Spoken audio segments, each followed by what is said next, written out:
अस्सलामुअलैकुम, welcome again smart tech skill channel पर। आज इस वीडियो के अंदर हम आप लोगों को इन्वर्टर एयर कंडीशन के बारे में कुछ चीज़ें गाइड करेंगे कि लोग अक्सर हमसे ये पूछते हैं कि सर हमें ये बताएं कि बिजली कम कैसे यूज़ होगी, किस तरीके से हम इसकी एडजस्टमेंट करें, क्या करें, ऐसा रिमोट पे क्या सेटिंग करें कि जिसकी वजह से बिजली कम यूज़ हो।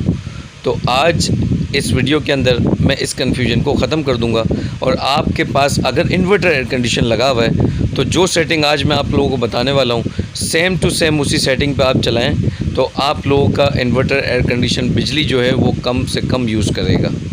तो सबसे पहले देखिए मैं क्या कर रहा हूँ कि मैंने इस वक्त नॉर्मल कंडीशन पे एयर कंडीशन को यूज़ ऑन किया है और ऑन करने के बाद देखें आपके पास जो करंट की कैपेसिटी नज़र आ रही है 1.5 टन का इन्वर्टर एयर कंडीशन ये हमारे पास चल रहा है बैक्सी ब्रांड का है। अच्छा ये देखें, गौर से इस बात को देखें कि ये 7.9 एम्पेयर ले रहा है, यानी 7.5 या 8 एम्पेयर के आसपास ये चल रहा है, जो कि एक नॉर्मल एयर कंडीशन को चलना भी चाहिए। यानी अगर हमारा नन इन्वर्टर भी एयर कंडीशन होगा तो वो 8 एम्पेयर या 7 एम्पेयर 7.5 एम्पेयर वो आपका लेगा। अब यहाँ पर सवाल ये पैदा होता है कि हमारा जब ये इन्वर्टर एयर कंडीशन है तो ये 8 एम्पेयर क्यों ले रहा है। तो इसी बात को कवर करने के लिए ये वीडियो बनाई जा रही है ताकि आप लोगों की ये कन्फ्यूजन जो है हमेशा के लिए दूर हो जाए और आपके घर में अगर इन्वर्टर एयर कंडीशन लगा हुआ है तो उसको सही तरीके से इस्तेमाल करना आप लोगों को आ जाए। तो इस वक्त देख सकते हैं कि मैंने रिमोट से सेटिंग इसकी की है। मैंने टेम्परेरी इसको 27 टेम्परेचर के ऊपर एडजस्ट किया।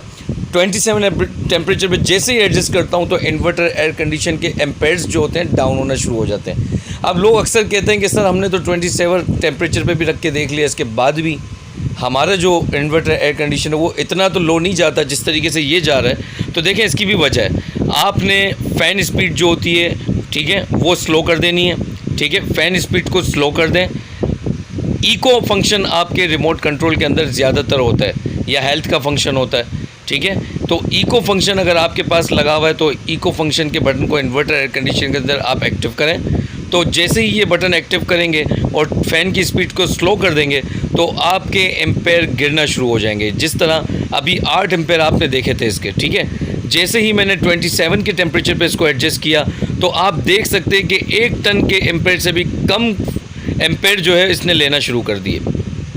तो आप लोगों को बताने का मकसद ही यही है कि देखें आप लोग की गलती क्या होती है कि आप लोग रिमोट को सही तरीके से कंट्रोल नहीं कर पाते हो, जिसकी वजह से मुसलसल इन्वर्टर एयर कंडीशन भी 8 एम्पेयर पे चल रहा होता है और 8 एम्पेयर या 7 एम्पेयर पे चलने के वजह से क्या होता है कि एक नन इन्वर्टर जो एयर कंडीशन जो हमारे को बिलिंग दे रहा होता है तो वही चार्जेस हम लोगों को इन्वर्टर एयर कंडीशन के अंदर पे देने पड़ते हैं। ठीक है, इस वक्त देखें एडजस्टमेंट मैंने 28 टेम्परेचर के ऊपर एडजस्ट की है आप लोगों को दिखाने के लिए कि देखिए मैं 28 टेम्परेचर पे इसको एडजस्ट कर रहा हूँ। अच्छा 28 टेम्परेचर पे जैसे ही मैंने एडजस्ट इसको किया तो देखें एम्पेयर वही 3 एम्पेयर के आसपास है, यानी ऐसा नहीं हो रहा कि ये एम्पेयर बढ़े, एम्पेयर वहीं पर आसपास घूम रहे हैं जैसे 3 एम्पेयर पर।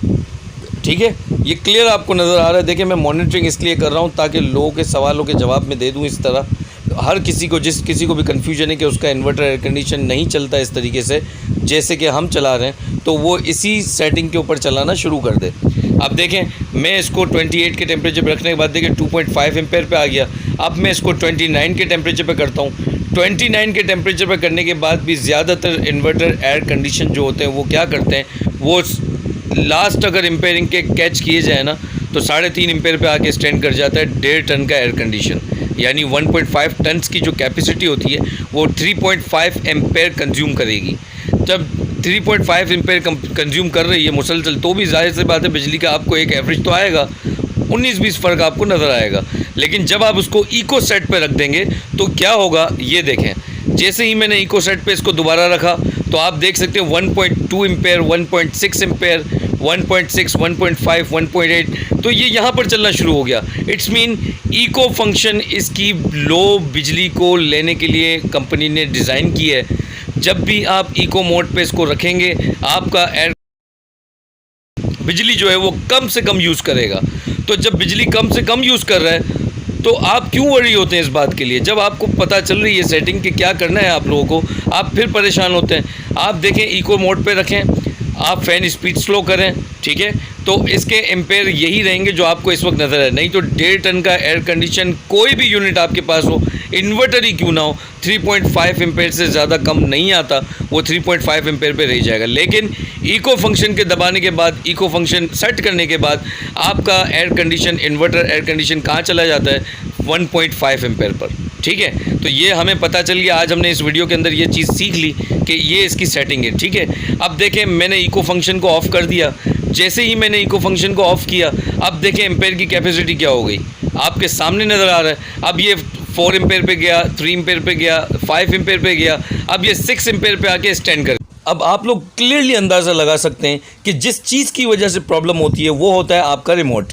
तो एयर कंडीशन रिमोट कंट्रोल को चलाना लाजमी सीखें। मैंने पहले भी 1-2 वीडियो रिमोट कंट्रोल के ऊपर बनाई है।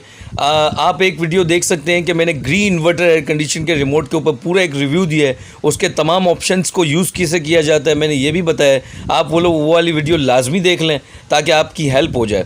अब देखें 27 टेम्परेचर करने के बाद, इको मोड ऑफ़ करने के बाद आप देखें यहाँ क्या हो रहा है, या 6.2 या 6.5 पे आके ये स्टैंड कर गया है। तो देखें, आप लोगों को गाइड करने का मकसद यही है कि देखें कॉस्टली, बहुत एक्सपेंसिव लोगों ने इन्वर्टर एयर कंडीशन परचेज़ किए हैं, और वजह यही है कि लोग चाहते हैं कि भाई बिजली जो है वो कम से कम यूज़ हो और हमारी एयर कंडीशन की रिलायबिलिटी भी बरकरार रहे। तो हम अगर अपनी रिक्वायरमेंट के हिसाब से एक सिस्टम ला रहे हैं और हम यूज़ नहीं कर पा रहे हैं, तो हम फिर कंफ्यूज इस बात से हो जाते हैं, परेशान इस बात से होते हैं फिर कि जब हमने इन्वर्टर एयर कंडीशन लगा लिया इसके बाद भी बिल कम क्यों नहीं हो रहा।